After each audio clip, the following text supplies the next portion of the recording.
Good morning, good afternoon, everyone. Sirag requesting to confirm the audio. Yes, audible.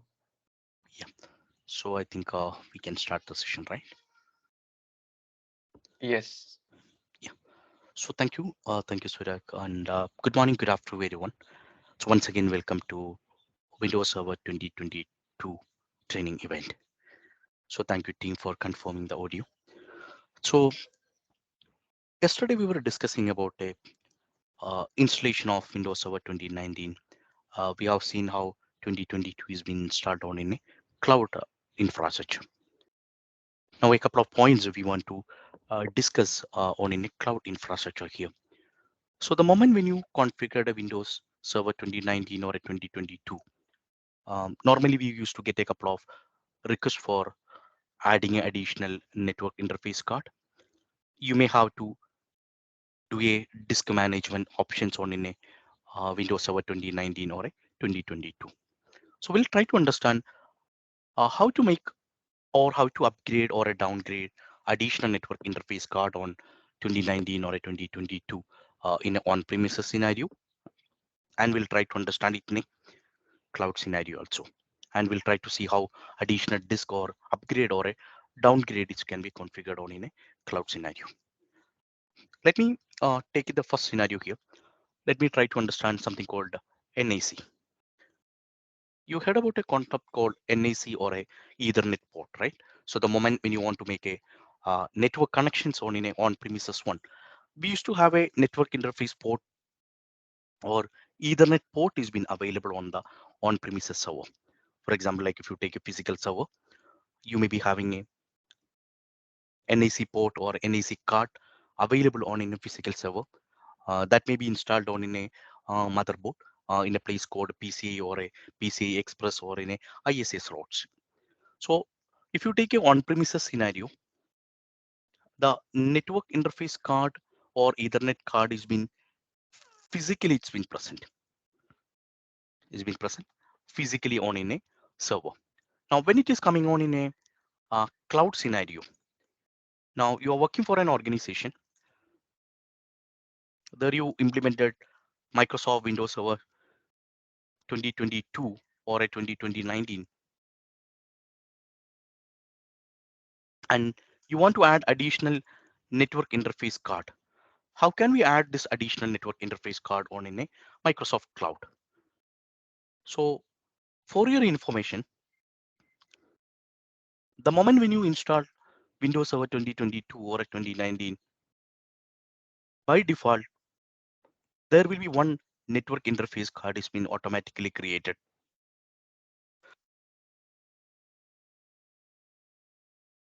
So when you take a Windows Server 2019 or a 2022,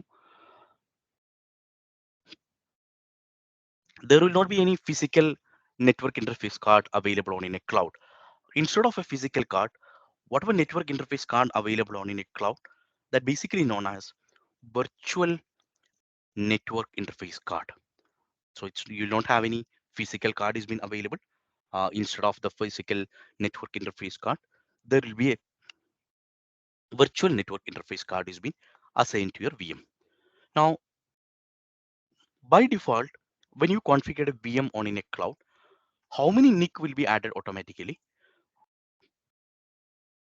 If you take a Microsoft Azure, by default, only one network interface card only added automatically.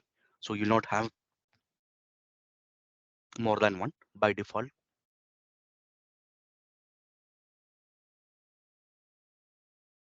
So by default, only one virtual network interface card only added to your VM. So in case if the customer is looking for additional network interface card, there are some situation customer may think about a concept called NAC teaming. Have you heard about a term called NAC teaming? Can you comment it on in the chat? Have you heard about a term called NAC teaming?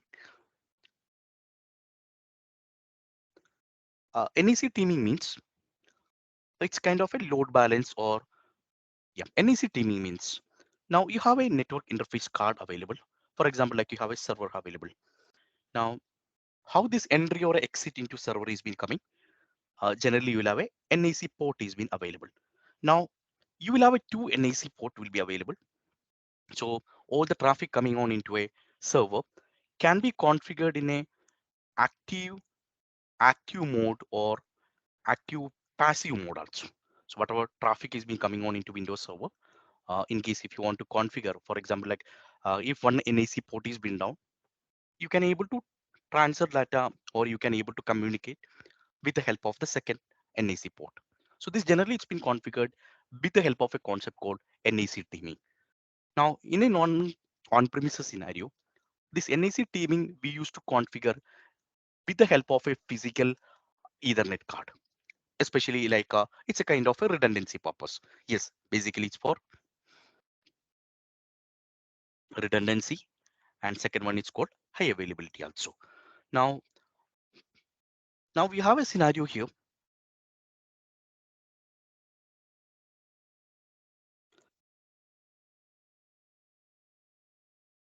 Now we have a scenario here. You have a VM is being configured. Now additional network interface card you want to configure it here. So right now we understood the moment when you configure VM, by default only one network interface card only it's been created here. Let's go and see this where this network interface card is being created. Let me take you into the cloud portal.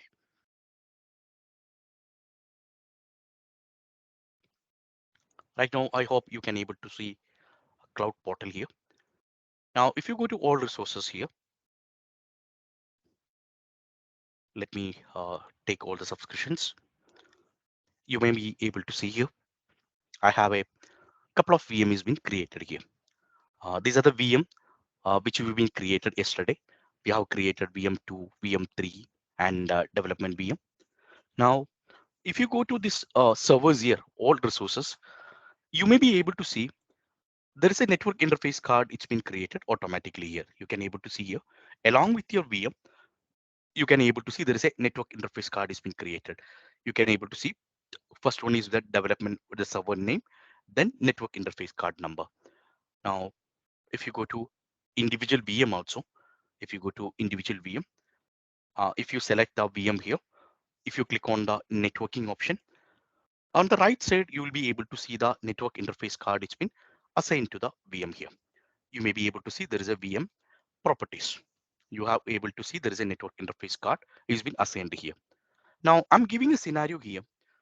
In case if I need to add additional network interface card, for example, like you want to configure a Windows Server 2029, 2019 or 2022 NAC teaming, how will you add additional network interface card? Now, in the first scenario, for example, like if you use a on-premises one, it's pretty much easy here. In an on-premises scenario, you can take a network interface card, you can open the motherboard, or you can open the chassis. On the additional expansion slot, you can add an AC card and you can able to configure here. But when it is coming on in a cloud, you will not have any access to into the host here because this has been completely managed by the Microsoft. So you will not have any access on the host side here. So let's try to see how the NAC can be added here. Now, if you go to the properties here, you may be able to see there is an option available here for attached network interface card. If you go to VM properties, on the top side, you may be able to see two options.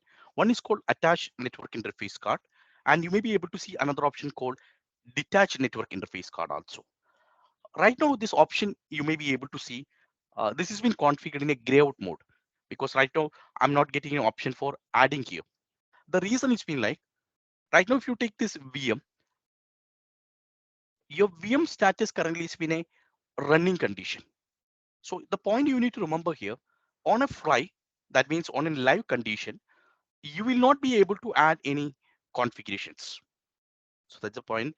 You will not be able to make any configuration changes on in a Microsoft or in a VM on in a Azure side. For example, like you are in a kind of a situation, and if the customer is looking for additional network interface card, then you need to make sure that your computer is being moved or the VM is being moved in a stop condition. Now, in case if you want to make it a stop condition, you have a two option is been available. One is been like using a portal itself, you have an option for shutting down. Second option is be like you can connect to the operating system. From the operating system, you'll be able to shut down the VM also. Now, a couple of points you need to remember here. Now, in case if you're planning to make any kind of a configuration changes, let's say taking a scenario of adding an additional NAC card. Right now, a couple of points we have been learned here. On a fly, on a live condition, you are not allowed to make any kind of a configuration changes here. That's the first point we have learned here. Now, in case if you want to add or in case if you want to make any kind of a modification in a live or a production scenario, you need something called outage. You need a business approval. It's not that I can just go and simply shut down the computer or I can able to go and make an NAC configuration. No. In case if I need to make any kind of a configuration change, I need an approval from the business. If you take a normal organization scenario, uh, all operation will be working with the help of a concept called ITIL process. So if you take any organization, in case if you're first time if you are learning or if you are hearing about a term called ITIL, in case if you're going for attending an interview, learn the process called ITIL. You need to learn something called incident management. You need to learn something called change management, learn something about called problem management, and something called service request also. Now, any configuration change, generally, if you want to make it on in a production infrastructure, we need to make it with the help of something called change management or a ticket called change request. So it's not that I can just go and make a configuration change on as it is on in a cloud portal. No, that's not allowed. So in case if you want to make any configuration change, uh, that's not only for NAC here. Any changes which you are planning to make it on in a cloud, you need to have a proper change request to be available with you, or it's with need a business approval also with you. Otherwise, it's been not allowed to make any kind of a configuration here. Now let's go back to the VM here. Right now, I'm trying to add a NAC here.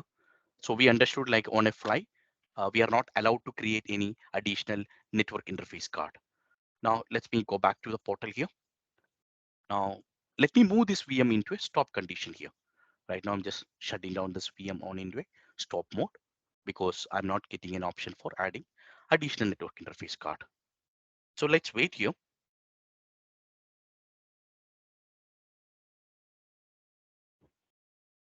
Let's wait here. So we have a VM has been moving on in a shutdown mode here. So let's wait. It will take hardly 1 or 2 minutes. You can able to see the VM has been moving in a stop condition here.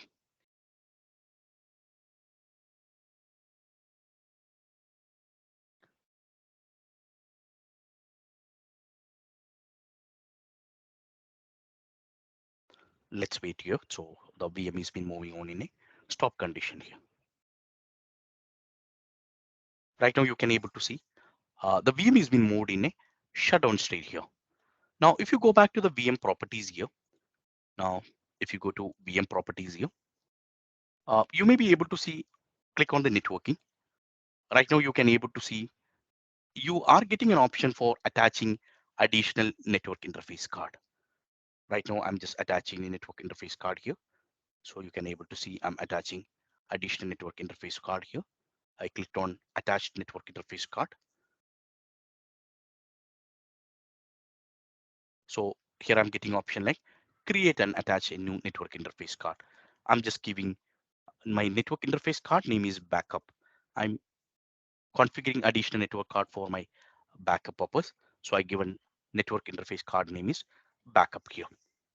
So this will attaching or associating additional network interface card to my Windows Server 2019 or a 2022 operating system or a VM.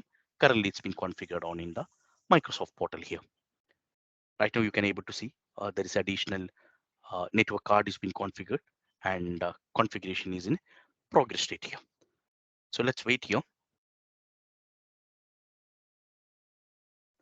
Right now, you can able to see here.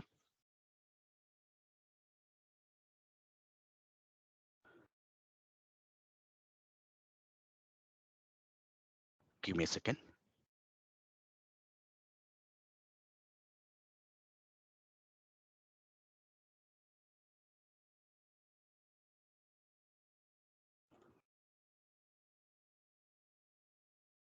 So additional network interface card creation is in progress now. You may be able to see that.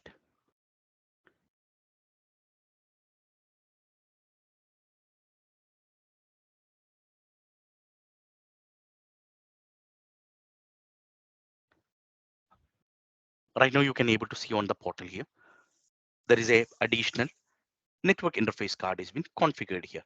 Now you can able to see you have a primary NIC is been configured here, and you have a secondary NIC also it's been configured here. Now let me go and connect to VM2 here. Unfortunately, I don't have any public IP address here. So let me associate a public IP address. So let me go to IP configuration and assign a public IP address. Let me connect a public IP address here. Give me a second. Let's go to IP config. I'm attaching a public IP address here. Already we have a public IP address has been created here. So I'm associating a public IP address because right now I don't have any option for connecting to this VM here. So I'm attaching a public IP address, and with the help of a public IP address, I'm trying to connect to VM2 through a remote desktop. Now, if you go to VM2, you may be able to see, let me refresh. It will take hardly 1 or 2 minutes for assigning public IP address. So we need to wait. VM2, let's wait. This will not assign a public IP address seems. We need to wait. Yes, public IP address has been assigned here. Let me connect it here. Let me connect to the server with the help of a public IP address here.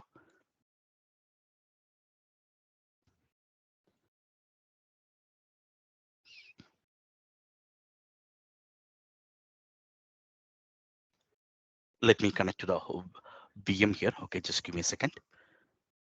Now this will be remote connection is being just initiated. So we need to wait. Look like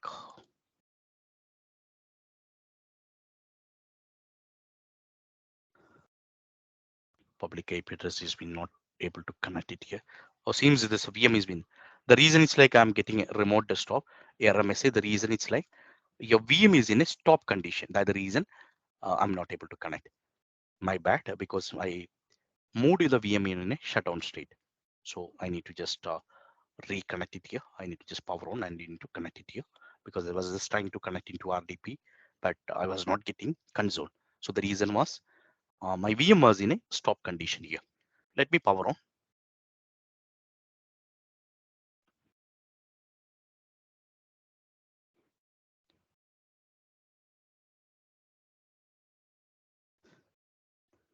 Let's wait. Yeah, let me reconnect it again.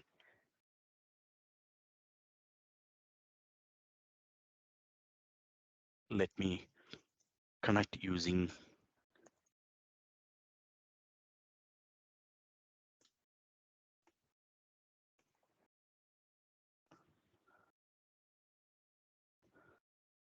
VM2. I'm connecting.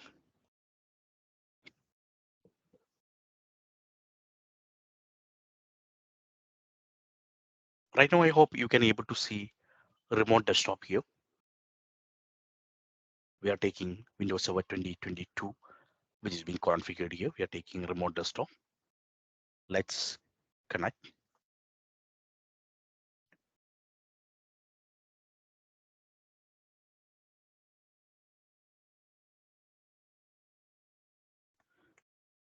Now, if you go to network connections here, you may be able to see there are two NIC is been assigned here. See, you have a two NIC is been assigned here. So the point here you need to learn here, at any point of time, if you're hosting additional or if you're hosting your Windows Server 2019 or a 2022 operating system on in a Microsoft cloud, you have an option or a option to add additional network interface card with the help of a Microsoft cloud here. For example, like with the help of this two network interface card, uh, if you want to configure NAC teaming on in a 2019 or a 2022, you can able to go to the server manager. For example, like you are in a customer place, customer is been looking a redundancy on in a NIC level. You can able to configure NIC teaming on in 2019 or a 2022. But the point you need to remember, you need an additional network interface card. But the second point you need to remember, by default, only one NAC card only it's been allowed here, or it's been configured automatically default.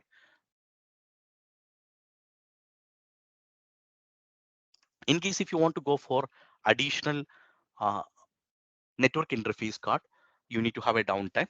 And with the help of that Microsoft Cloud Portal, you will be able to add additional network interface card here. Now, in a voice layer, in case if you want to configure NAC teaming, you can go to Server Manager here. There you can able to see some option called NAC teaming here. Now, right now by default, your network card is being configured in a disabled mode. In case if you want to configure redundancy on in a NAC level, here you can able to create it here. So here you have option for adding a new team. You can add it to network interface card, new team card, team NAC. Then you can able to configure additional properties, how you want to configure it here. So if you go to additional properties here, server is in stuck mode. Just let's wait 1 or let's wait. Now it's been adding NAC here. So we need to wait 1 or 2 minutes. Now let's wait because this has been added additional network card into your teaming. So that's the reason it's been disconnected.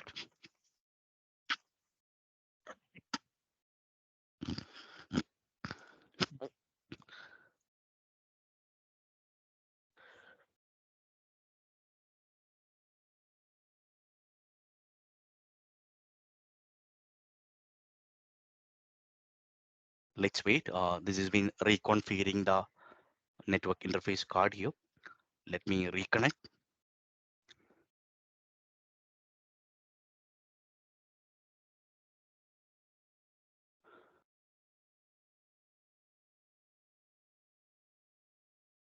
I hope you can able to see the screen here.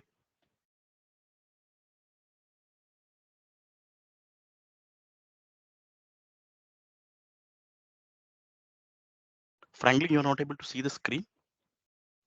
Right now, you may be able to see a VM2 console cloud portal window. Okay,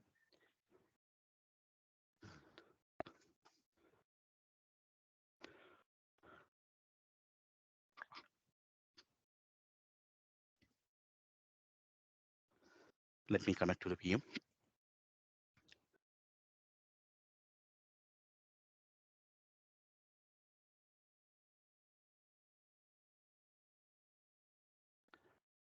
We're just trying to connect to the NAC teaming here. Look like our NAC got crashed or something because I'm not able to take RDP now because the additional neck we have been added and it's been um, not able to connect it here. So because we're just trying to connect it here, um, connection is been initiating and not able to connect to the NAC teaming here. So we may have to troubleshoot that. So meanwhile, yeah, that's frankly you can just reconnect, rejoin back. Now, meanwhile, let me add additional nick also here. So right now we have been seeing how to add additional network interface card on a VM here. Now there are some situation customer may be looking for additional uh, data drives. Currently you have been configured a VM here. Let me take you into portal onto white screen or in a whiteboard. Now we are in a customer place. Right now we understood the moment when you install a Windows Server 2019 or a 2022, along with your operating system, there is a two disk is being created automatically.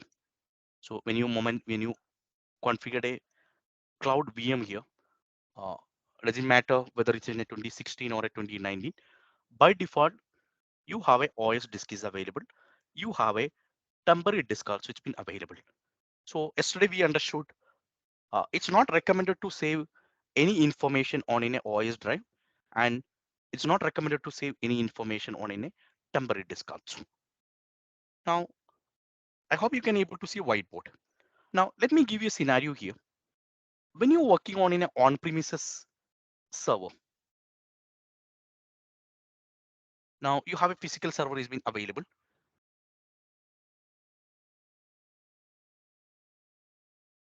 You have a physical server is been available in an on-premises scenario.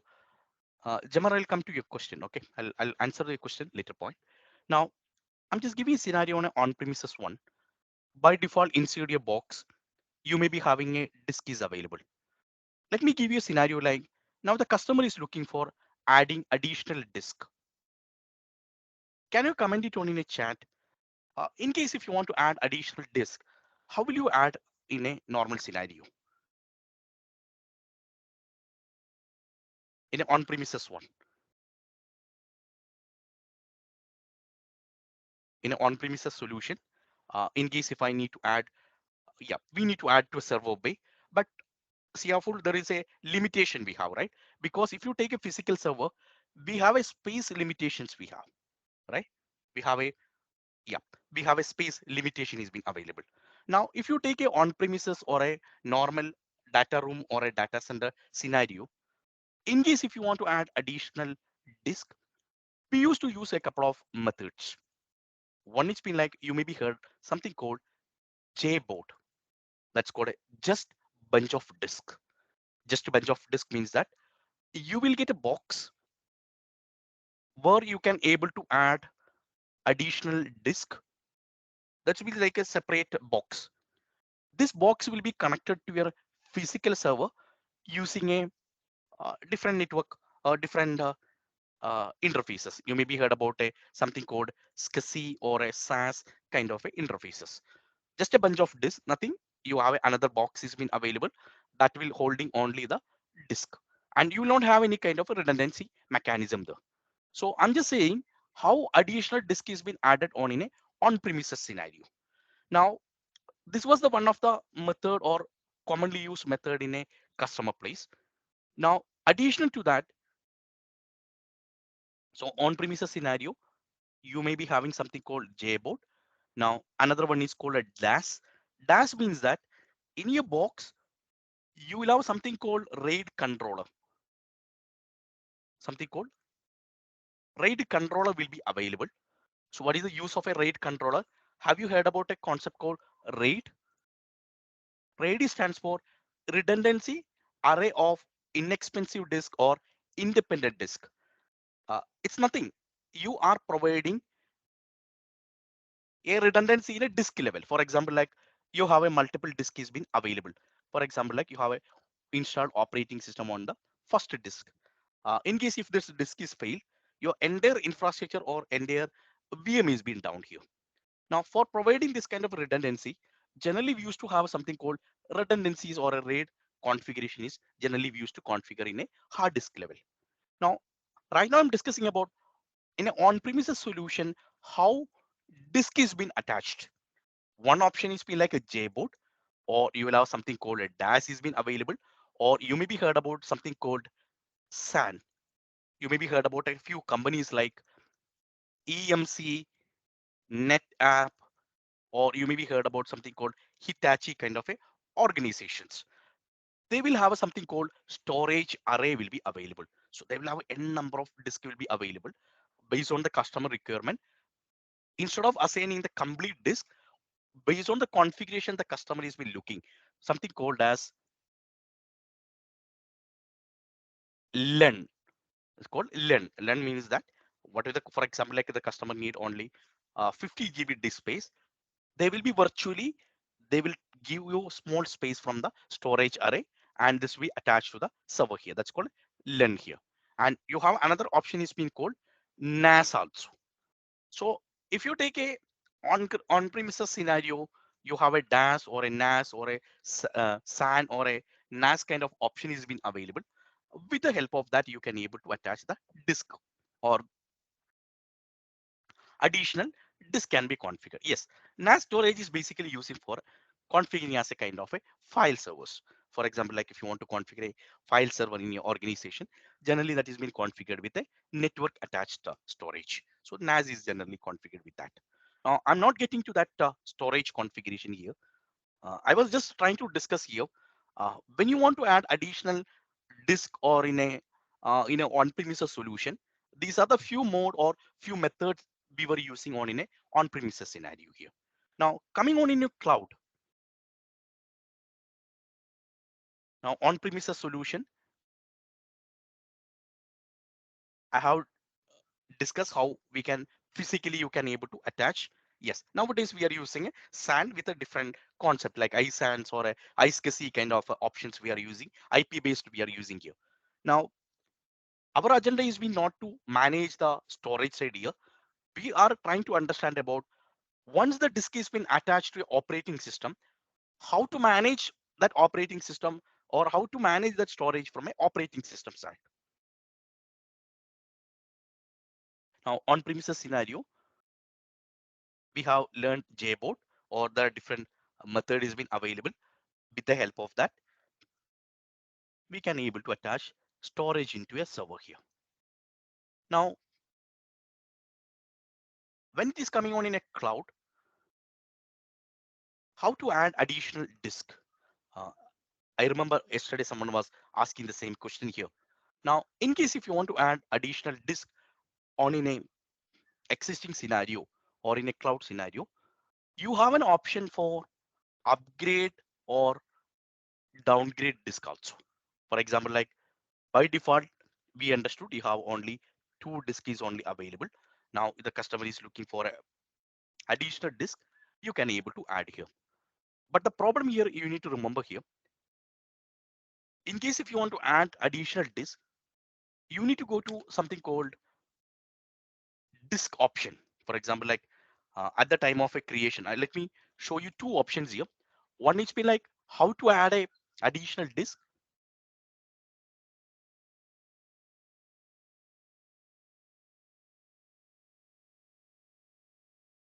Right now you can able to see uh, Microsoft portal here. Let me show you how additional disk can be added into a server here. Right now you can able to see there is a server called gateway server. Now let's see how to add an additional disk here. Now when you click on the gateway server here, gateway server is something like a name we have been configured at the time of a creation here. Now in case if you want to add additional disk here, you may be able to see one option called disk option here. Now when you click on this additional disk, you can able to see something called create attached disk here. Generally you will be able to see two options here. One is called a create attached disk, and you can able to see something called attach existing disk also. So what is the difference between these two? So let me take you to whiteboard.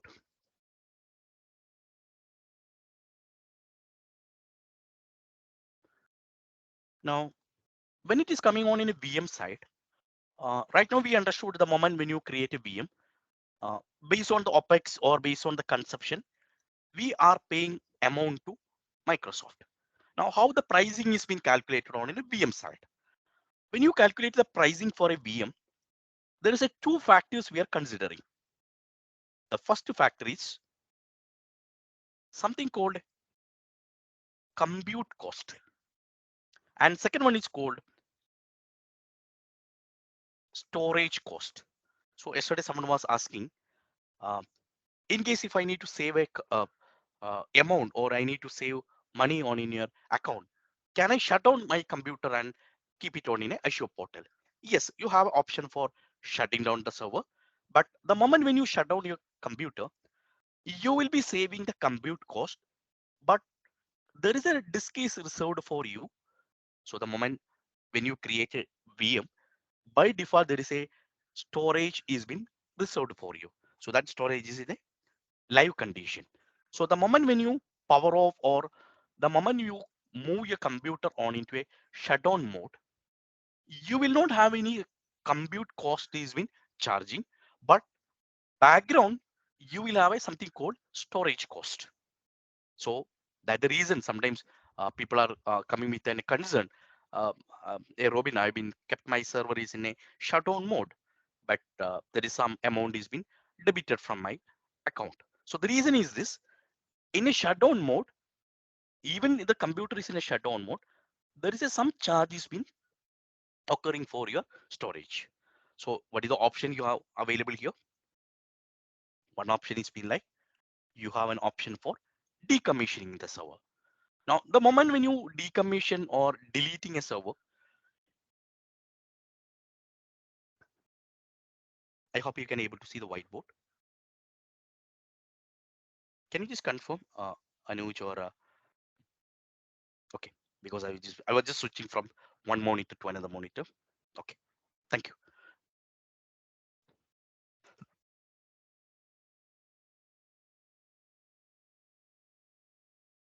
you, thank you. Now, so the moment when you create a disk on in a Microsoft Cloud, by default this will be created something called virtual hard disk, that called VHD. So the moment when you create a disk on in a cloud, by default this is being created something called VHD. So the moment when you go for decommissioning a server, I'm just giving a scenario here. We are working for an organization, and this server has been hosting some tax application. Now we have a couple of data has been available in the storage. I have some drive called E drive. Now the customer is saying like, you can shut down this server or you can decommission this server. But whatever data is been available on the portal or whatever data is been available on the E drive, this is very important. Now the customer want to recover this data maybe after 1 year or a 2 year. So the moment when you are going for decommissioning, you have an option for saving the disk alone. All other components, all other resources, you can able to delete. Only the VHD you can able to save it inside the cloud. So tomorrow, if someone want to attach this one, there's something like in the olden days or in a college days, we used to copy movies on in a disk, right? So you used to copy movies on an external hard disk. The moment when you want, we used to plug it, right? Similar way, the moment the customer is been coming with a requirement saying that you need to go for a uh, disk option. For example, like if the customer is saying like, I need a tax application here. So in that kind of a situation, when you go to the portal here, you have an option for attaching existing disk. Here you can able to, you will be listing down all the existing disks currently available on the portal. You can able to point to that. Now I'm getting a question here. What is the cost of a disk here? So generally the disk cost is being calculated, can be calculated something called pricing calculator. There is a tool is been available if someone want to calculate the pricing for all the resources. You have a tool available called pricing calculator. If you go to this pricing calculator, it's easy for you to uh, calculate cost for each resources. For example, like um, I hope you can able to see the uh, portal here, right? I hope you can able to see the cloud portal here. Can you just confirm, Nilendra or David or someone, Panchula? Yeah, thank you. Now, there is a tool available, something called pricing calculator. I'm posting that link on the chat window. Um, this link you can able to use it in case if you want to calculate pricing for any solution. For example, like if you want to, you are in a kind of in a meeting, like there is a project discussion is going, and your boss is asking like, uh, um, hey Manjula, give me the pricing for 2022 VM, and my requirement is XYZ. So you can able to go to virtual machine here, and here you can have option for adding all the configuration. What is the configuration you want? You can fill all these requirements here, and finally you will be able to calculate the pricing here. You don't need to take calculator or Excel sheet here. So this tool will help you to understand what is the cost is been coming monthly or hourly. Um, that pricing you will be able to calculate the with the help of a pricing calculator. So answering to your question, in case if you want to calculate here, you can go to the pricing calculator and you'll be able to find out the details. Now, in case if you want to see the disk price, you can able to go to Azure disk pricing. There is a tab is been available. Now, manage disk pricing. You can able to go here. From here, you can able to see how much Microsoft is been charging for each region. So each it's been depends upon what is the type of the disk you are using and what is the type of the replication you're using. There is a concept of LRS or a ZRS or GRS kind of a replication method is been using on in a backend. So it's the pricing is being calculated based on all this configuration. So you can refer this site. From here, you will be able to find out what is the charge Microsoft is been. Um, yeah, yeah, Manjula, you can able to use a tool called cost management tool. With the help of a cost management tool, by default you can able to go to Microsoft portal. There is something called cost management and billing tab. So when you go to cost management and billing tab, you will be able to do a detailed analysis of each resource, which include manage, unmanaged, whatever services you are running on in a portal. You will be able to find out the cost or a budget, or you will be able to analysis for the complete resource which has been hosting on in a cloud infrastructure. So the tool we need to use it something called cost management and billing tool. Now, let me pause it here for taking the questions. Any other question from anyone? Are we good? If you're good, can you just put a comment on in the chat?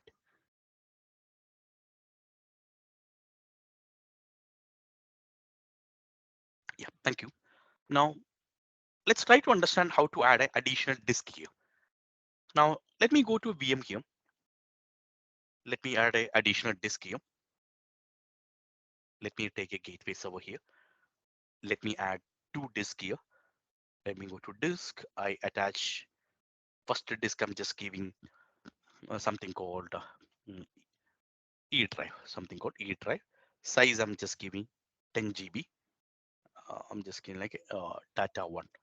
Okay. Let me add one more disk. It's called data two. This also it's been size I'm just giving 10 GB. Okay. This also I'm giving 10 GB here.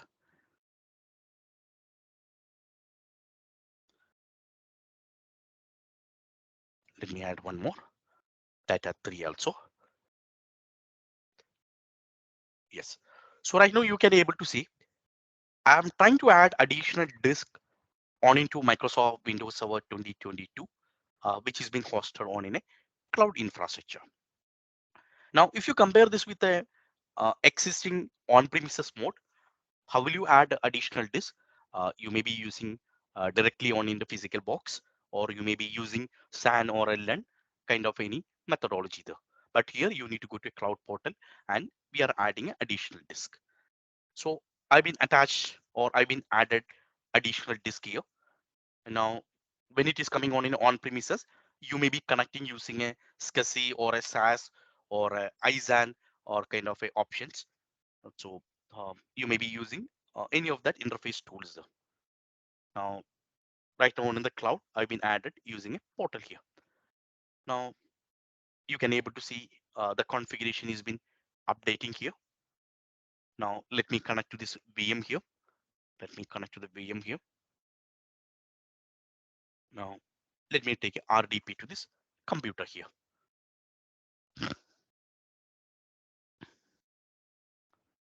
Let me connect to the server here.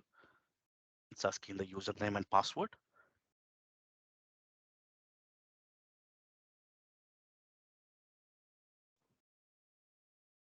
I'm connecting to this server here.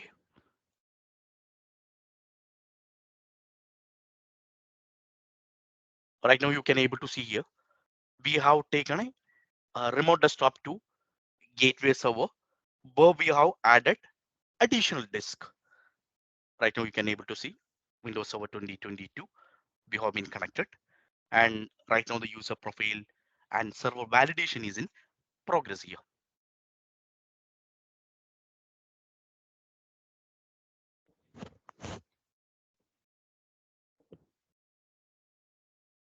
Now, yes.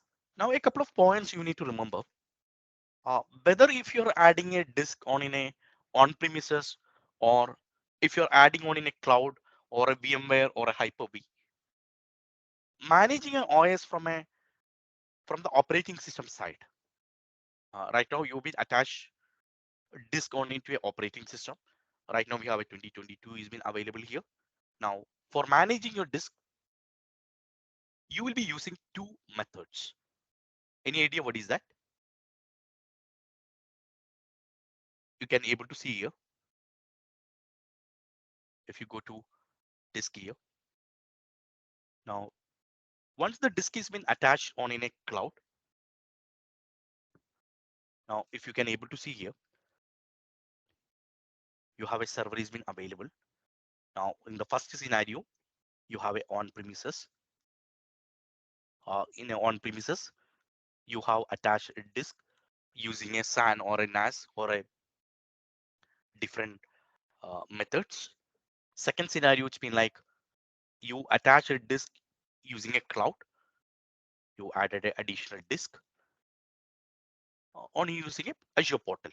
Now, the important point you need to remember, whether you added a disk on in an on-premises server or in a whether you added a disk in a cloud infrastructure, management on a OS side, generally it's been done with the help of a two tools or a two management tool.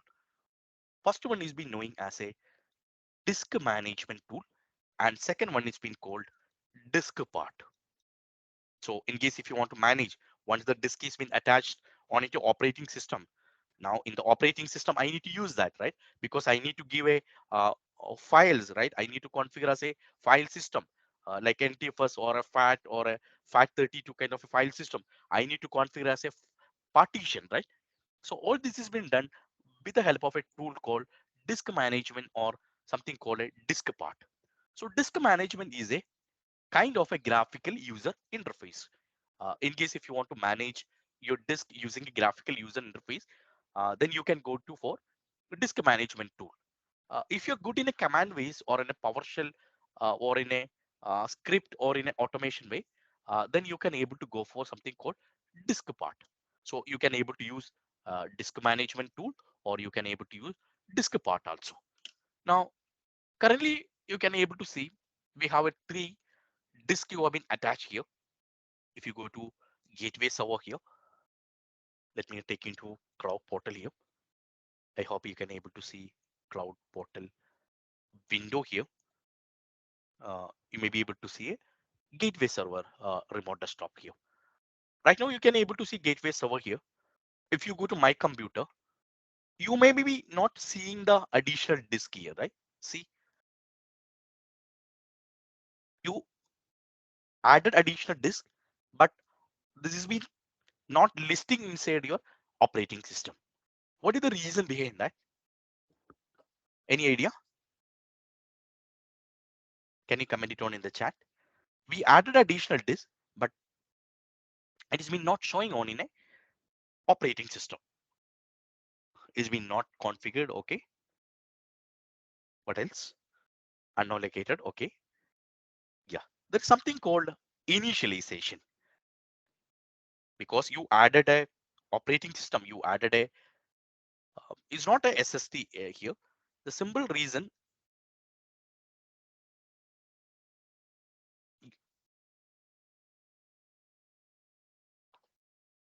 Yes. The reason it's been like I'm just getting a couple of answers on the chat. The reason it's been like you attach a disk on in an operating system.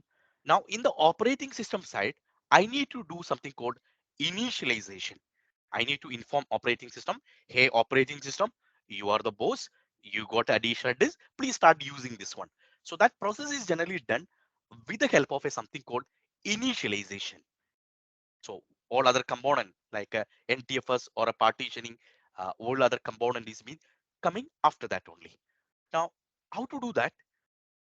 So I was saying there are two management tool you can able to use it. One option is like a disk management. In case if you want to access disk management, you can go to search bar. Here you can type something called disk management. The moment when you type a disk management here, you can able to see the disk management console has been coming. Or You can able to go to administrative tool. From here, you can able to select something called computer management. You can able to select something called computer management. Uh, if you take a computer management, this will be opening a new console. In the left side, you will be able to see something called disk management tool here. This is one option. Or if you're good in remembering a shortcut, you can type or a shortcut on in a run called disk mgmt.msc. So if you're good in remembering a shortcut, you can type something called disk mgmt.msc. So this is the command you can able to use it. So if you're good in remembering shortcut, you can able to type this command. So this will open a new console that's called disk management console here. So you may be able to see this kind of a new window has been opening. Now, in case if you're good in command prompt, you can go to command prompt. There you can type something called disk part. You can type something called disk part. This will list down all the disk and you will be able to initialize or you will be able to manage all your disk on in a disk management tool here. Now, let me practice it on in a GUI mode. Right now we are getting a message here. Hey admin, there is a 3 disk has been attached here. That's called a disk 2, 3, and 4. Uh, so do you want to initialize here? No, I'm just giving initialize here. So this will be created as a unallocated disk space or additional disk on in the server here. Now, right now, if you go to my computer, still you will not be able to see the disk here. The reason it's been like, as long as if you're not assigning a drive letter into this drive, basically it's like you need to do something called partitioning. So in case if you are not doing any partitioning, you will not be able to use it inside the my computer here. So you need to go to my computer here and you need to configure the disk here. Now there are some situation. Right now you may be able to see something called online disk, right? In the left side you may be able to see something called online disk. There are some situation in customer place, you may be able to see something called offline disk also. When you try to start handling it servers or a Windows Server 2019 or a 2022, some situation customer may come with some kind of escalation saying that my disk is missing on in the server. My database is been not able to save data. So the moment when you try to do investigation, in case if you're seeing the disk is in a offline mode, there are two reasons behind that.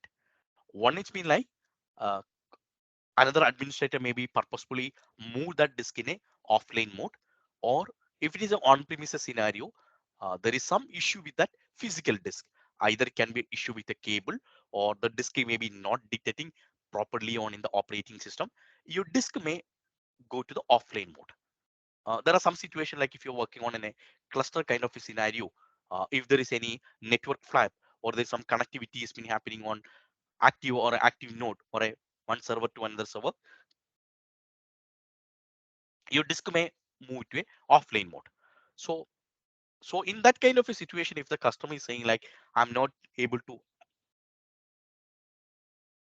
access a particular drive, you need to go to disk management and you need to ensure that your disk is in a online mode. That's the first activity always you need to do. So you need to just right click on in a disk and you need to configure it in a online mode.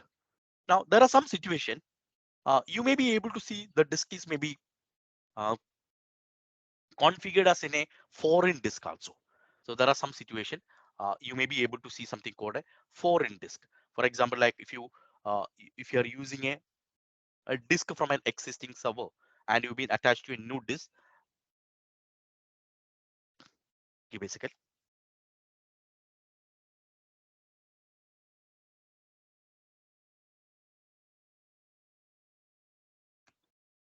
Yeah.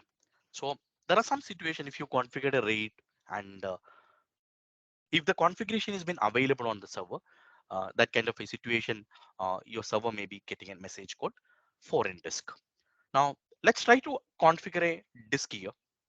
Let me try to configure a partition here. Now, when it is coming on in a Windows Server 2019 or a 2022, uh, you may be able to see something called dynamic disk and basic disk also. So how the redundancy can be configured? Uh, I'm just taking to whiteboard.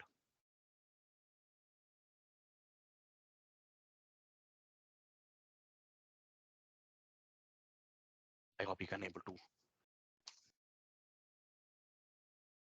Let me give you a scenario here. Now, before moving this, any question from anyone?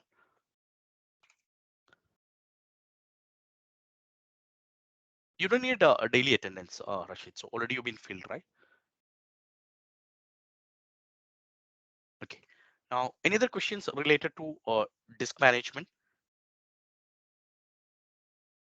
Yeah, we are not assigned a drive letter. That's the reason we are not able to see it on in my computer here. Now, let's try to connect it here.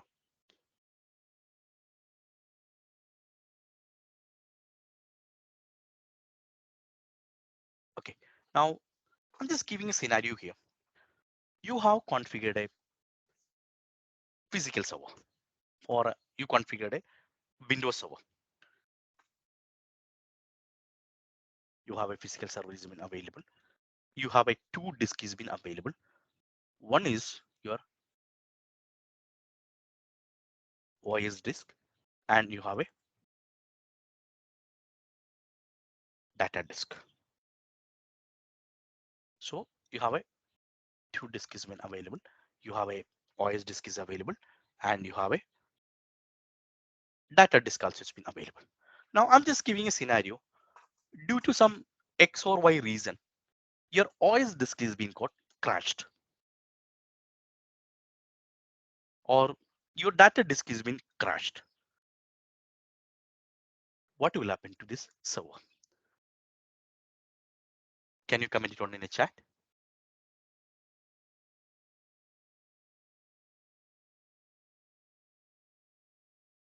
Can you comment it on in the chat?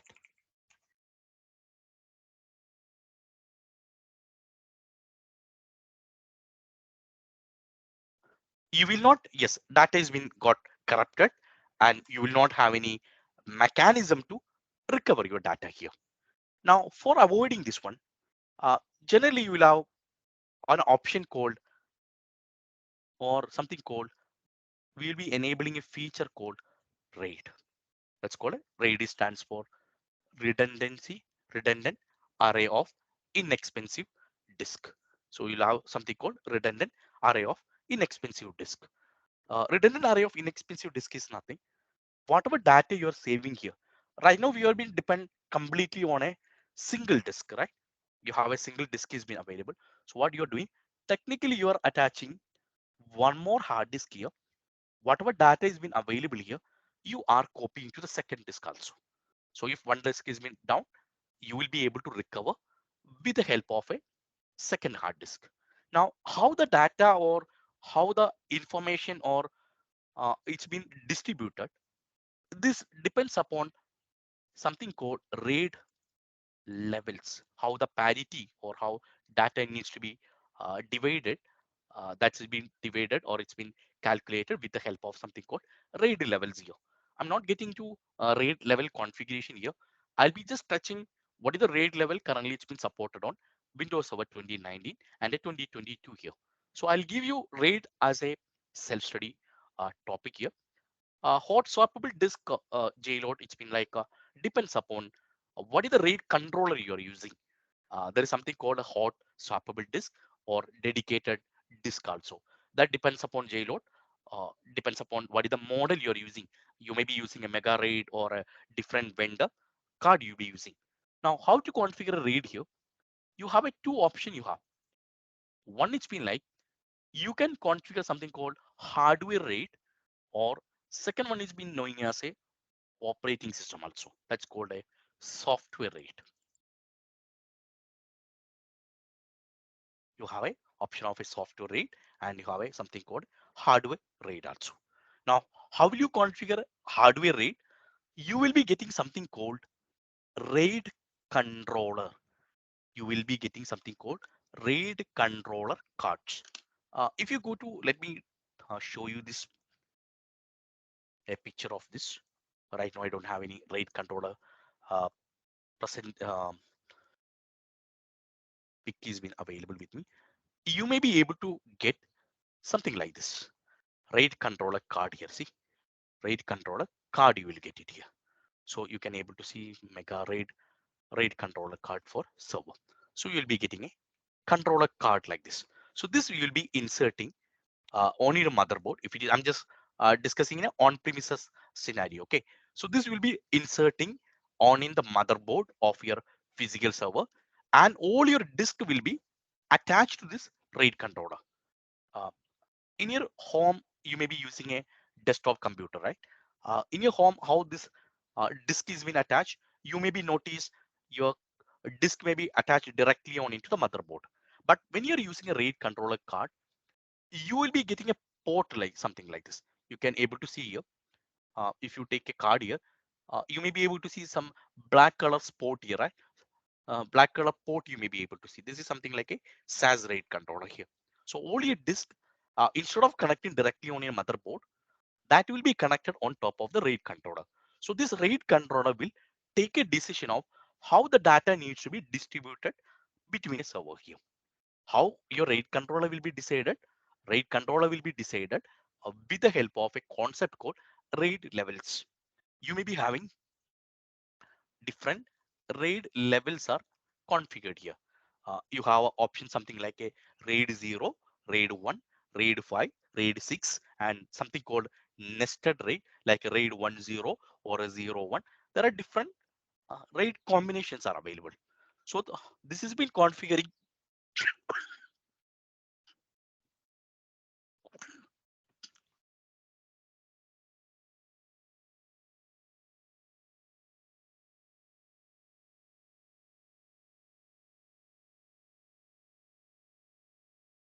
So this generally it's been configured on top of the RAID controller here.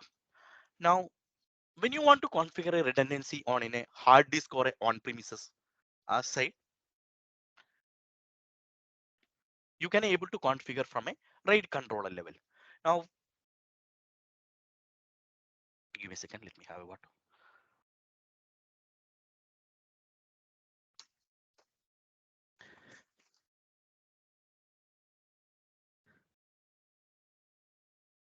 Now, which one is been better? That depends upon hardware RAID is always better. So when you're going for depends upon a data, the customer plays you have RAID 5 or a RAID 10. So you'll be using any of this combination. Now let's understand in a operating system side how this is being configured. Now in OS side, if you want to configure a RAID, your Windows Server 2019, 2022, even 2016 also, it's been supporting RAID configurations here. Let's try to understand this. Now let's go back to the server here. I hope you can able to see uh, disk management tool. Are you able to see a disk management tool?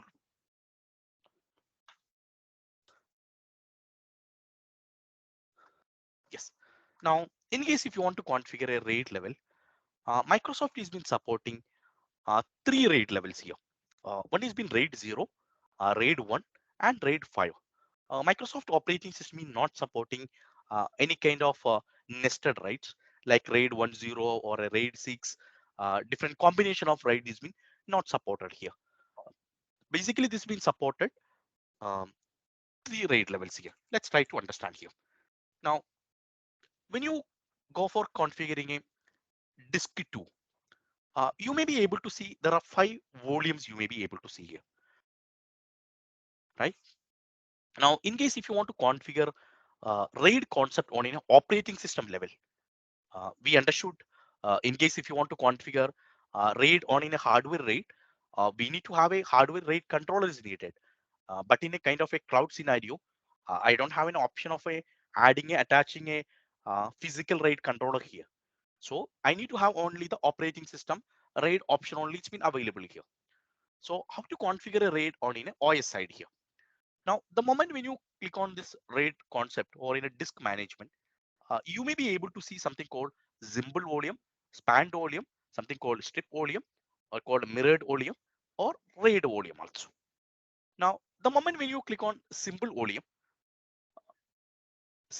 is nothing. This is something like a simple partition. Whenever the customer need additional disk, you can able to go for symbol volume here. For example, like I'm just need a space of 100 MB here. Always the size you are specifying here is in a MB format here. I'm just giving F letter here. I'm just giving symbol volume here. So this is taking a space from only from the first hard disk here. You can able to see I've been configured a disk here on my computer. You may be able to see there is a symbol volume is been created. Now, if I'm saving a data here, for example, like I'm just saving some project document here. I just saved project document here. Now, so if you go inside this, you may be able to see project document is being showing here. There are some situation if your disk is been corrupted.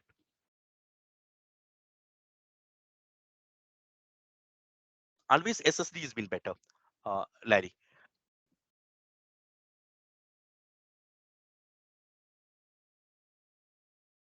Always will be using SSD disk only on in the Microsoft cloud here. So SSD is the option generally we are using. You may be remembering before moving to the RAID concept, we got a question here. What is the type of the disk generally we are using on in a Microsoft cloud? That option you may be able to select it from the cloud portal itself. If you go to the cloud portal here, at the time of the creation of the operating system, you have an option of selecting what is the type of the technology you want. Do you want SSD or a HDD or a standard HDD? The type of the disk you can able to select it here. So based on the technology you are selecting, there will be a cost difference will be available. For example, like the moment when you try to code create a VM here, you may be able to see there is an option called disk option, right? On the top, you may be able to see some option called disk. Now, from this option, you will be able to select what is the type of the disk you want.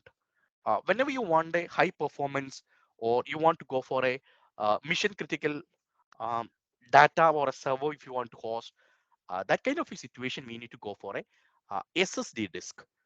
HDD generally we are using. For example, like if you want to use this server as a backup server or a log server or a archive server, where you don't need mission critical activities are not happening. That kind of a situation you can able to go for a SSHDD option here. Now, people may be having a question here, how to select SSD or a HDD. That generally in a cloud scenario, we will be decided at the time of creation of the VM itself.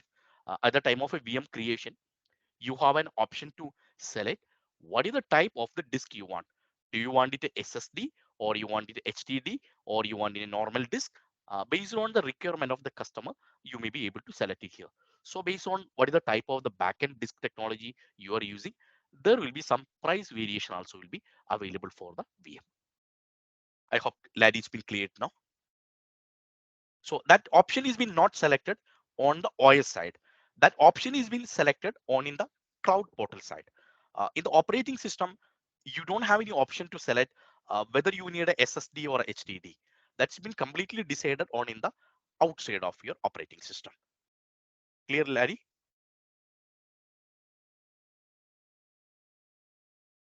I'm just pausing here in case if you have any questions. If you're good, we can move to the cloud into the RAID concept here. Any questions from anyone? Okay. Now let's try to create a simple volume here. Right now you can able to see on the screen, we have created a simple volume. I'm just giving a scenario here. Uh, we have created a simple volume with F drive. Unfortunately, your disk 2 is been got corrupted. Now due to some X or Y reason, For example, like a disk issue, your disk 2 is been got corrupted here. Now, right now you can able to see in your my computer, whatever partition you have been created with a symbol oleum, are we able to access? Can you comment it on in the chat? We have created a F drive and the disk you've been attached with the F drive is been got corrupted here. Are we able to create it or are we getting any kind of a redundancy here? No, right? So the meaning is when we are going for a creating a symbol volume, whatever data you are saving, that data will be created only inside one drive. This has been data has been not splitted into multiple drive here. See, whatever data you are saving, that will be saved only inside disk 2. So technically speaking, in case if you're using a symbol volume, you will not have any kind of a redundancy inside operating system. So symbol volume is like a symbol partition. In case if you want to go want to create some partitions where you don't need any kind of a redundancy, that kind of a situation, you can able to go for a symbol volume. Now, if the customer is uh, want to go for some kind of a redundancy, for example, like let me take another scenario here. Uh, right now, if I need to add additional disk here, now the customer has been saying like, I need to extend this disk here. Now, see, for example, like from the disk 3, I've been taken additional 100 GB. I can able, even I can able to add additional disk from second disk also, okay.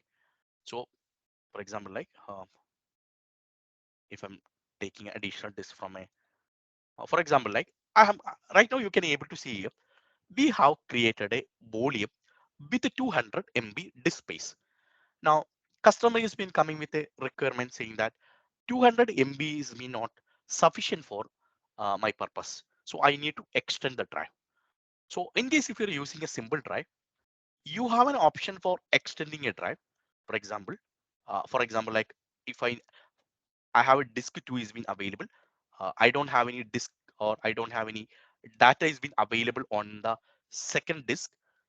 I have an option to select disk from the second hard disk also. For example, like if I need to add 100 MB from the disk 3, I have option for adding here. See, right now, if you try to add this, you will be getting a message saying that the disk needs to be converted into a different mode that basically known as dynamic mode.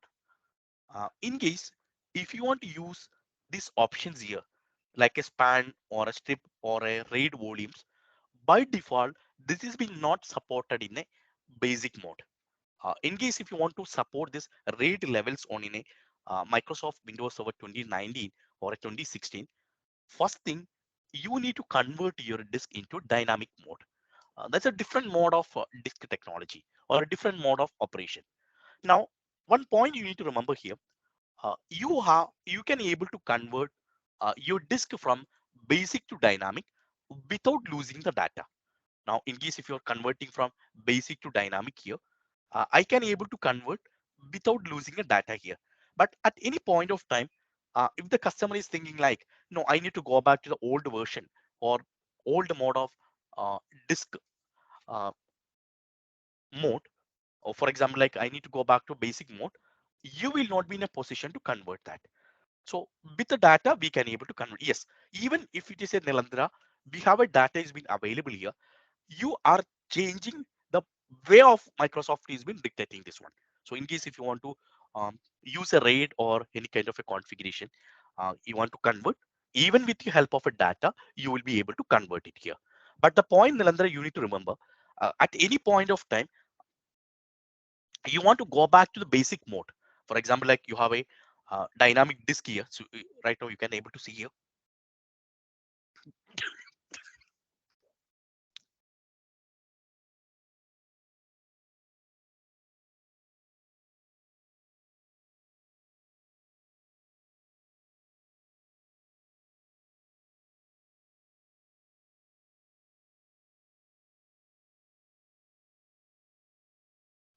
Right now you can able to see here.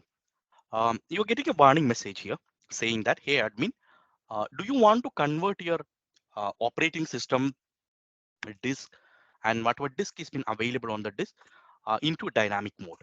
So he's saying that in case if you want to convert tomorrow, you will not be able to, you will not be in a position to return it back. I'm just saying yes, let's convert. Right now you can able to see here all my disk is been converted into dynamic mode here. I can see few people have been raised the hand here, so look like a few people got questions here.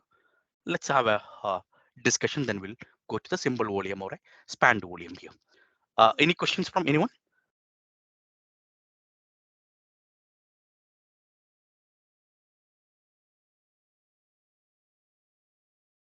Okay, okay, let's see here. Um, you have a symbol volume here created here. Now the customer has been coming with a request here saying that, hey Robin, I need to extend my 200 MB into 1 GB. Customer is saying like whatever 200 MB currently you have been provisioned is been not sufficient for me. So I need to extend. So I have an option for extending a volume here. In even if you're using a simple volume, I can able to add 100 MB or whatever size I need from a additional disk. I can able to take it here. For example, like you can able to see, I have an option for adding additional, even though if you're configuring a simple volume, I have an option for adding additional disk from a second disk also. For example, like if you're in a customer place and if the customer is been not worried about the disk space, customer need only the space. In that kind of a situation, you can able to go for a simple volume.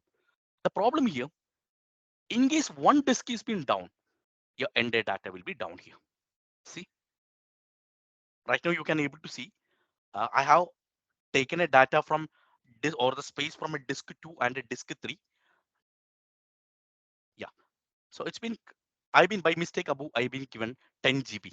So that's the reason it's been complete, it's been taken. Instead of 100 MB, I be given 10 GB. That's the reason I done a mistake. So um, in case if you want to extend, size doesn't matter here. The problem here is been like you will not have any kind of a redundancy. In case if you're using a simple volume, you have an option to select a disk from multiple, or you have option to take space from a multiple disk, but one of the disk is being down. For example, right now you can able to see disk 3 has been got corrupted here. What is happened to my overall F drive? F drive was being depend on disk 2 and disk 3, and F drive was taken a space from disk 2 and disk 3. Unfortunately, disk 3 is being got corrupted, and I'm not able to recover a data here. So end of the session, you need to understand, uh, in case if you're using symbol volume, you will not have any kind of a redundancy in the customer place. In which situation you can able to use symbol volume, whenever the customer is looking only for a additional disk space, you have an option to use simple volume here.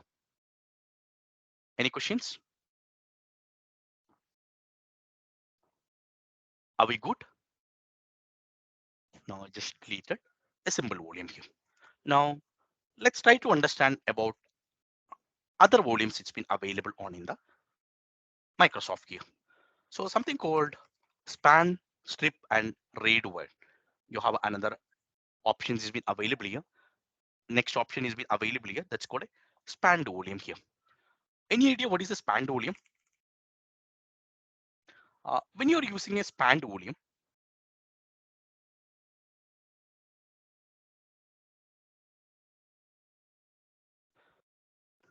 yeah. So when you're using a span volume, basically if you're using, any question from anyone?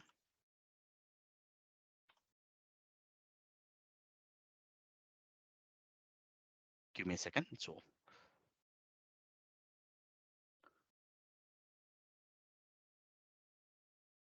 yeah. So when you're going for configuring a span volume, for example, like you have a customer place, customer has been looking for additional disk space, and they were looking for better IO operations. Then that kind of a situation, you can able to go for something called span volume. For example, like why this new span volume has been grayed out. Where is there is no span volume grayed out? Vincent, we haven't created any span volume here. We haven't created any span volume. I'm just going to create it here. We haven't created a span volume. We are just about to create it here. Now, there are some situation. If the customer has been looking for a better IO operations, so same time, if the customer want to go for a better read and write operation, then customer can go something called spanned volume here. So in a Microsoft Windows Server 2019 or a 2022, you will be able to create a logical disk with a 32 disk. So for example, like if you're configuring spanned volume, I'm just selected 100 MB from the first hard disk. If you add it from a second hard disk, from the second hard disk also, I'm just selected 100 MB. Okay, now you can able to see here. I'm just configuring a volume here. It's called spanned volume.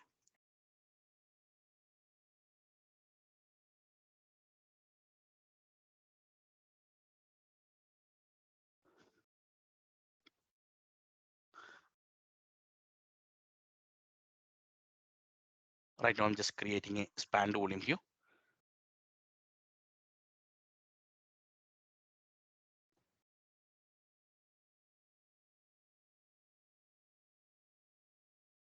There are some situation.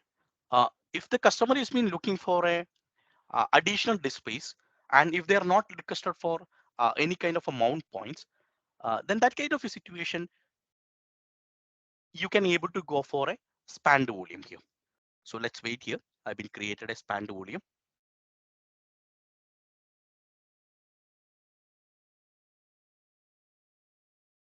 So spanned volume, you can able to see here. Right now, you can able to see you have disk has been taking 100 MB from the first hard disk, and from the second hard disk, I've been taken 10 GB also here.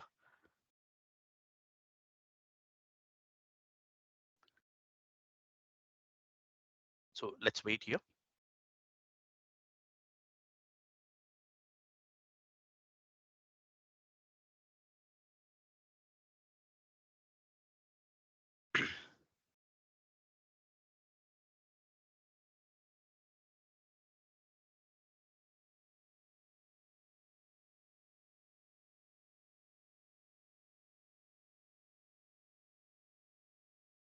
You can able to see spanned volume has been created here.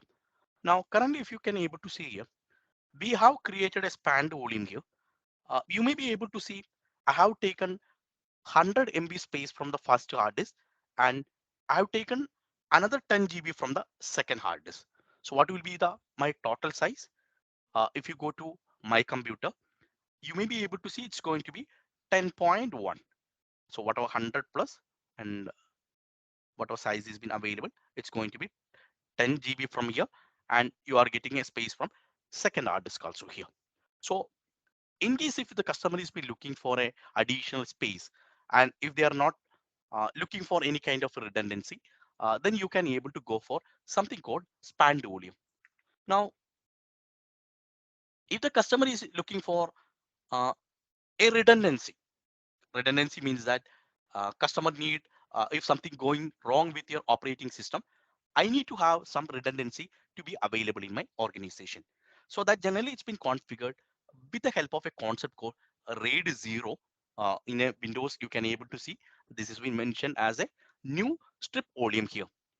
You can able to click new strip volume here. Before that, I'm just getting a question. Is it possible to uh, disk 2 from 2 GB and disk 3 from 2 GB? Yes, even yeah, you can have that. For example, like Abu, or for example, like if you want to extend this disk, now you want to take some space from disk 4 here. For example, like if you go to extend volume here, now if you're thinking like from the disk 4, you want to take 100 MB, you have option for adding 100 MB from the disk. So you have an option up to 32 disk. You can able to make a logical group up to 32 disk. Uh, so in case if you have a 32 disk has been attached to a Windows operating system 2019 or a 2022, you can configure like this up to 32 disk. So 32 disk you can able to take a space. If you have a disk 5 or a disk 6, even you can able to take it from here. But the problem here, for example, one disk is being got corrupted. Above, that is an important point. Even one disk from that logical container is got corrupted, you will not have any redundancy.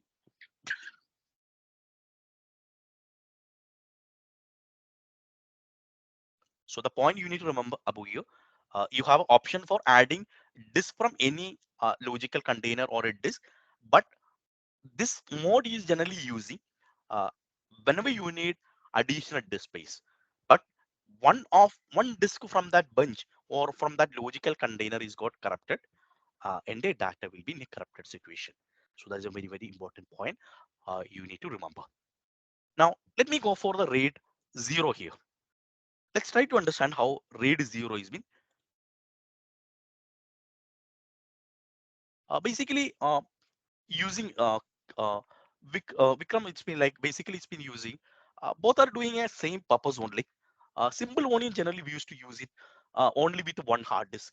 Basically, span volume we used to add multiple disk here. Basically, whenever you need uh, better read IO operation is needed with a multiple disk, we used to go for a span volume here. Span volume basically will have a multiple disk is been attached, so same time multiple disk will be able to provide IO operations, and whenever you need a better IO operation or read and write is needed, you can able to go for a span volume. Now let me go for a RAID 0 option here. That's called a strip volume here. Let me enable this disk here. Let me make this server ready. Give me a second. Let me delete this volume.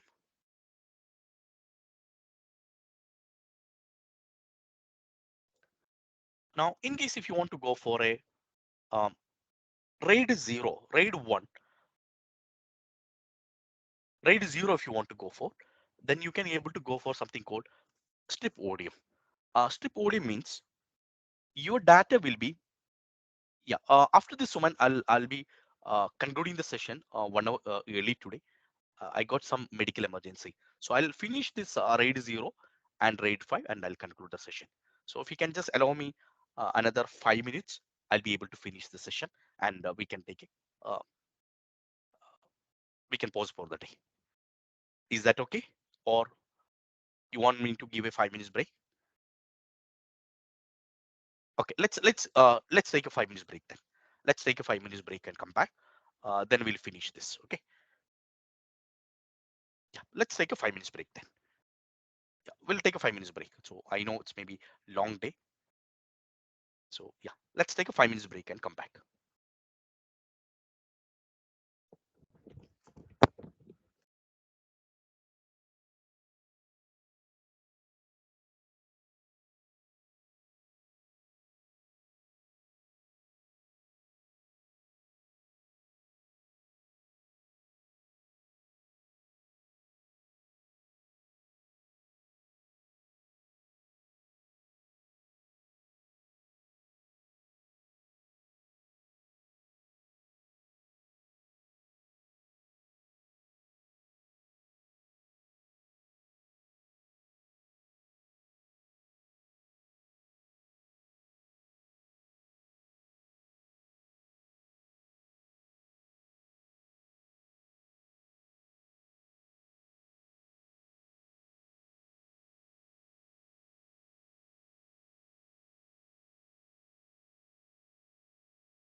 I hope you're back. If yes, can you just comment it on in the chat?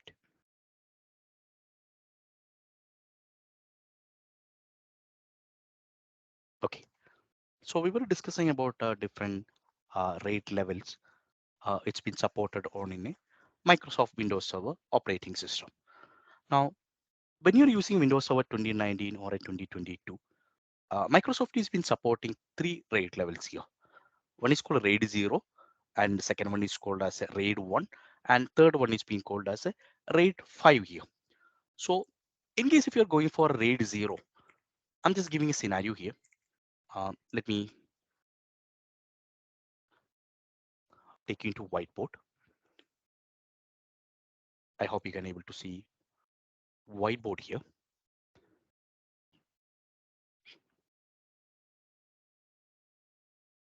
Okay. Now, when you're configuring a RAID 0, you need minimum 2 hard disk. Maximum, you can have up to 32. You need, when you're configuring for a RAID 0, you need minimum 2 hard disks. Maximum, you can have up to 32 hard disks. Technically, what is happening? Uh, I have a data, for example, like if I'm configuring RAID 0, I'm configuring a size called 100 MB. I'll be taking equal space from how many hard disks you are selecting here. Minimum you need to have 2, maximum you can have up to 32 here. Let's see here. You can able to see here. If you go to portal here, for example, like if I'm configuring RAID 0, for example, like strip volume, I'm selecting 100 MB from first hard disk. And right now you can able to see I'm not getting a next button here. What is the reason behind that? The reason it's been like, I hope you can able to see cloud portal here. Yeah. Now, right now, if you taken 100 MB from disk 2, and the moment when you try for clicking next, the next option is being grayed out. So the reason it's been like, the moment when you create a RAID 0, you need minimum 2 hard disk. You can able to see, right now I have added second hard disk on into the logical container. Uh, you may be able to notice here, the moment when I added second hard disk here, automatically this is taken the same size from the second hard disk. For example, like if I add a third hard disk, you can able to see the third hard disk also it's been added. So what will be my total size here? 100 MB plus 100 MB plus 100 MB. So what will be my total size? I'll be getting 300 MB here. For example, the moment in a RAID 0, if I'm configuring, if I added 100 MB on in a RAID 0 here, it will take 100 MB from disk 1, 100 MB from disk 2. You're not able to see the whiteboard here.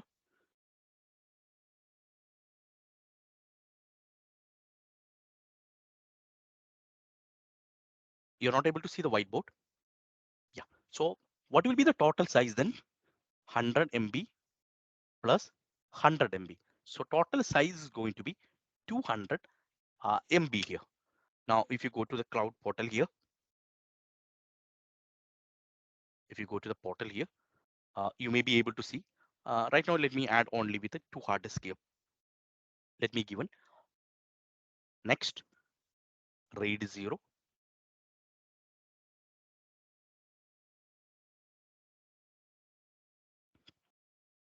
Finish.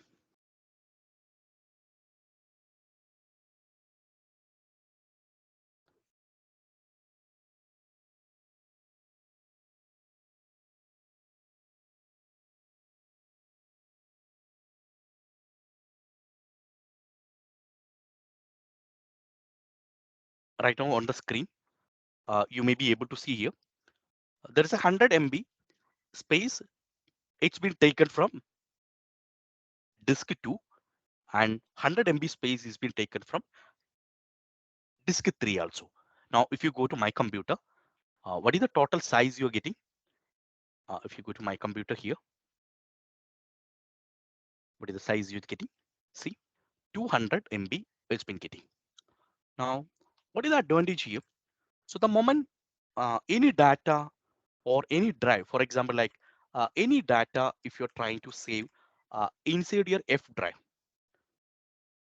inside F drive, your operating system will be divided your data into 64 KB of chunks. Whatever data has been coming, it's been randomly, it's been distributed between a disk here. So whenever you want a better performance, if the customer is looking for a better performance in a customer place, where you want to go for a uh, good read and write performance here. So that kind of a situation, you can able to go for RAID 0. Right now, we can able to see here, you created a RAID 0 here. In a RAID 0, you have a minimum 2 drive is been available. So technically, you are able to utilize 100% of your disk space. Why it's been 100% I'm saying, because I'm the moment when I'm taken here, 100 MB I'm able to take it from here, and 100 MB I'm able to take it from here also. Sure, Abu, I'll recreate this one. For example, like if I need to create a RAID 0 here, I'll go to the strip volume here. Now, the moment if I'm trying to create it here, equal size, I need to select it from each disk here. For example, like if I'm taken 200 MB from first hard disk, the moment if I'm adding additional disk, automatically 200 AB will be added from the other hard disk, which is been going to be part of that logical container here. So technically speaking, I'll be able to use 100% of disk space from a disk 2 and 100% of disk space from a second also. Now, here read and write performance has been not great if you compare to RAID 10 or uh, RAID 5 here. So here you will not get any kind of a redundancy here. For example, like if you configure here, your data will be equally distributed uh, between each drives here. For example, like this is being configured as a RAID 1 here.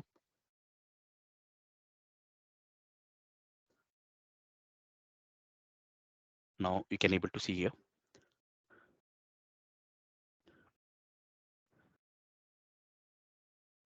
See here, above you may be able to see here. 200 MB it's been taken from the first hard disk, and 200 MB it's taken from the second hard disk also. Now, the moment when you operating system is been writing any data onto the uh, G drive, how system will do, whatever data is been coming, or if you're planning to write on in a Microsoft G drive on the operating system, your operating system will, for example, like you're trying to save some image, your operating system will be divided this into a small chunks. Something the size will be 64 KB. So first data will be saved here, second data will be here, third data will be here, fourth data will be here. So it's been randomly, this is be it's been distributed between the each server. Now the problem here it's been like uh, the moment when one hard disk is down, you will not have any kind of a redundancy on a RAID 0. In case if you want any kind of a redundancy here, you need to go for RAID 5, or you need to go for something called RAID 1 also here. So in a RAID 1, basically it's knowing as a mirroring. Mirroring means if you take a server here, whatever data if you're selected here, mirroring. So it's you may be from the name itself, you may be able to understand mirroring. So means, for example, like if you select a mirrored disk here, for example, like 100 MB it's been selected here. If I've added second hard disk, right now, what is the total size have been added? 100 MB from the first hard disk, 100 MB from the second hard disk. But technically, since I be using as a mirror disk, I'll be able to use only 100 MB here. See here, right now you can able to see this is a RAID 1 or a mirrored one. Right now you can able to see here. I've been configured a RAID 1 here. See, now if you go to my computer here, What is the total size you are seeing? H. I'm getting only 100 MB. What is the reason? The reason is been like the moment if you save any data on the one drive, same copy will be distributed in the second hard disk also. For example, like if you save a text document here, you can able to see same data will be populated or it's been saved in the second hard disk also. So what is the advantage here? If one hard disk is been down due to some X or Y reason, still your H drive will be accessible. See here, your H drive is been still accessible. What is the reason? Because the similar same copy is been available on the second hard disk also. It's been available here. So this basically knowing as a RAID one. So whatever data it's been available on in the one hard disk, automatically it's been replicated on in the second hard disk also. So that's the way RAID one is being configured. Now, Microsoft Windows Server 2019 and 2022, it's been supporting RAID one also. Any questions? So same data, yes, uh, same data has been distributed into different servers here.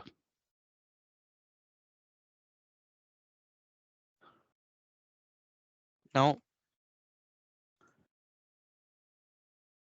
now another mode of operation has been available here. It's called RAID 5 here. Now, if you see, if you notice here, if one hard disk is been down, right now you're getting a message here saying that failed redundancy. It's giving a message to admin saying that I admin. Right now I am in a kind of in a failed redundancy mode. Means that right now I'm working with a single hard disk. Even next hard disk is been goes down. I will not have any kind of a availability or a redundancy is being available on in the system. That the reason is getting a message here. You got the point. So whenever you are working on in a Windows disk management, if you're seeing an option of failed redundancy, you need to understand right now you are in a risk situation. Whatever RAID disk or whatever disk is been participating on in the RAID configuration is got failed, and even next hard disk goes failed, you will not have any kind of a redundancy has been available on in the system. So that's the reason you are getting a message of failed redundancy here. Now, when you go for a RAID 5 here, you will be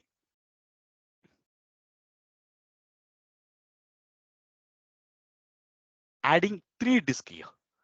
Now, there is something called parity.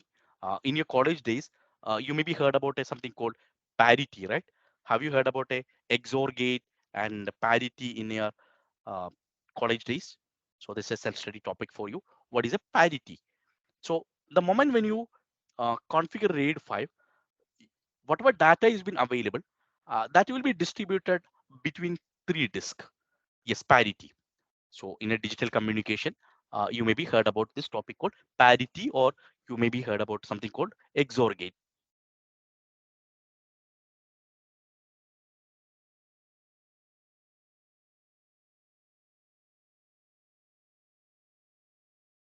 Now, the moment when you go for a RAID 5 here, you need to have a minimum 3 hard disk is been required here.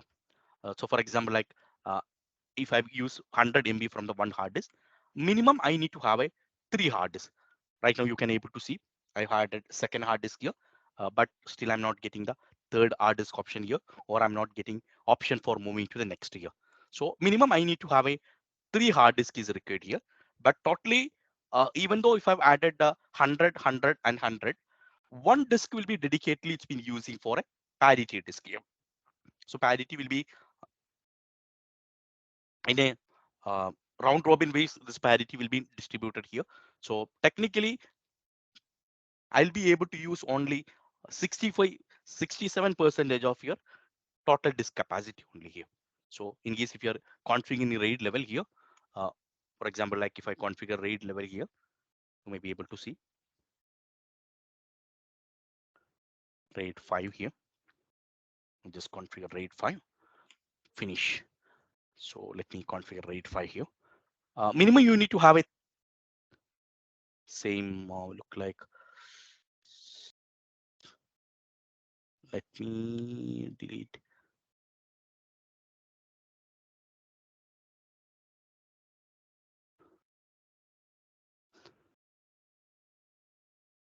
Right. Let me delete it.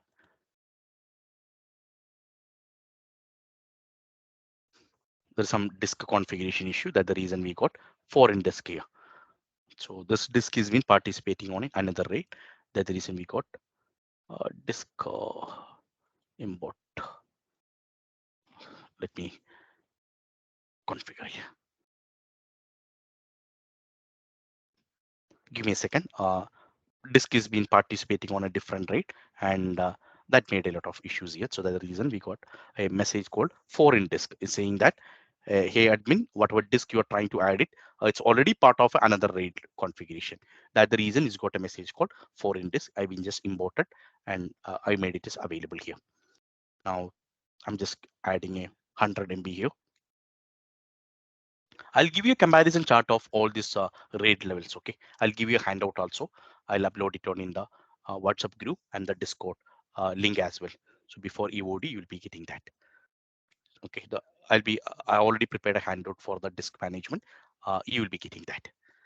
So in a PDF format, all this a step-by-step procedure with all this information. What is parity?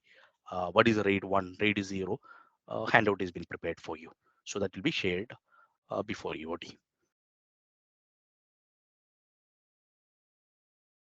So right now you can able to see here, we have configured a RAID here. Um, Now, if you go to the total capacity here,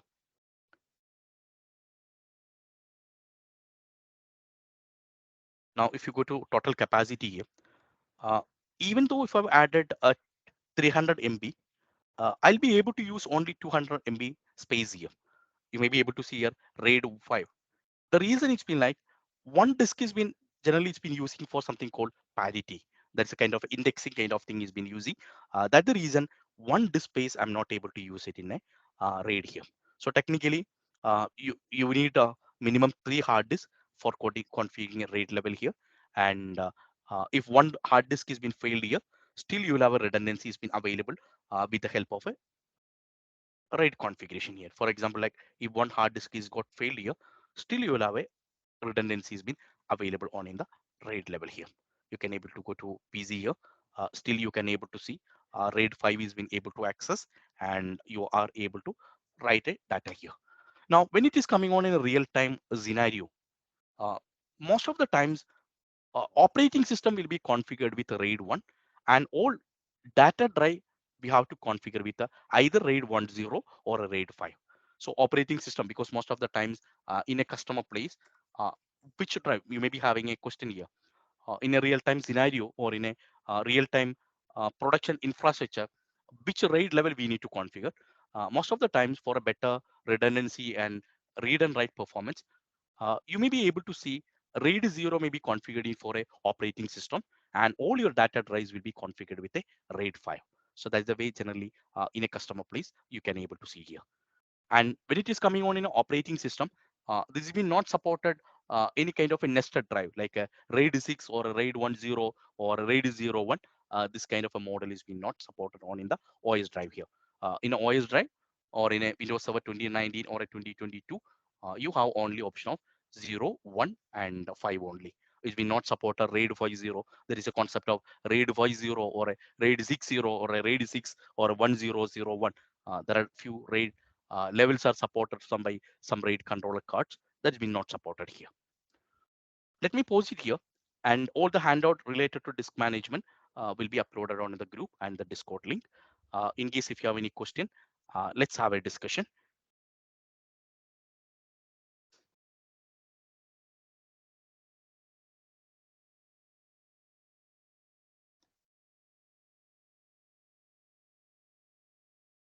If you're good, can you just comment it out in the chat?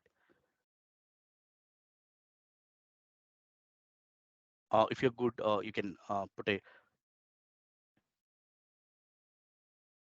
Windows 10. Windows 10, if you convert it into a dynamic, Windows 10 has been supported that. Windows 10 RAID levels, it's been supported on that Windows also. Windows 10 also it's been supported on operating system try. It's been supported on the Windows 10 and Windows 11 professional also. If I create a RAID by software, how will you get notify the hard disk fault or a damage? Uh, so when basically like in the operating system on the disk management, you will be getting a message like something like gonna say um, offline drive, right? So that you need to start investigating that. In an on-premises scenario, you need to start investigating that. In the OS side, you will be getting a notification in the event viewer or in system. For example, like if you go to event viewer, there you will be getting a message saying that so-and-so RAID controller or so-and-so disk is got failed. You will be getting a message inside the event viewer. If you go to control panel, there's something called event viewer. If you go to event viewer here, this event viewer here, administrative tool, right? Event viewer. In the event viewer, you will be able to get all the disk errors here. So if you go to system, in the system, you'll be getting disk error saying that so-and-so volume or so-and-so disk got failure here.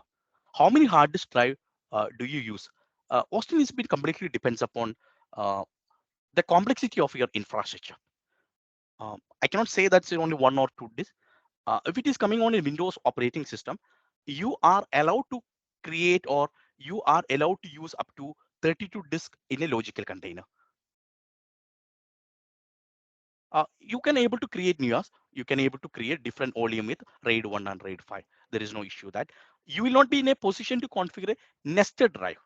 For example, like first you configure uh, RAID 1 first. On top of that, if you are configuring RAID Y, that is been not possible here. That is called nested drive here. Nested drive is been not supported on the operating system here.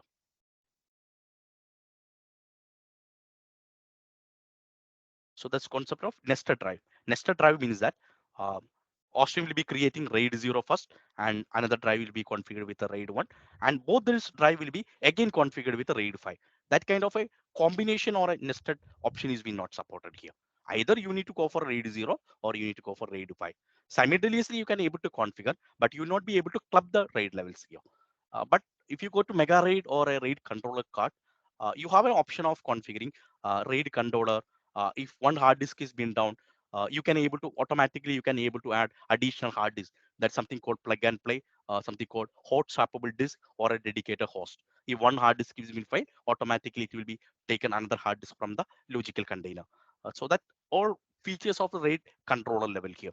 Here you don't have any such kind of options on the operating system. Are we good? Yeah. So over to you, Sudak. Today I have just got some medical emergency. I need to conclude today's session 1 hour early. This will be compensated tomorrow and after tomorrow. Sudak, over to you. So if you want to add anything, Thank you, Robin, for the session. I think we can conclude the day, yeah. and yeah, I hope So if there is anything, who anyone who joined first time, please do join the community. and handout for this disk management Windows Server will you share you soon. So thank you, team. Let's connect tomorrow. Thank you all. Thank Bye. you. Thank you all. Bye. Bye.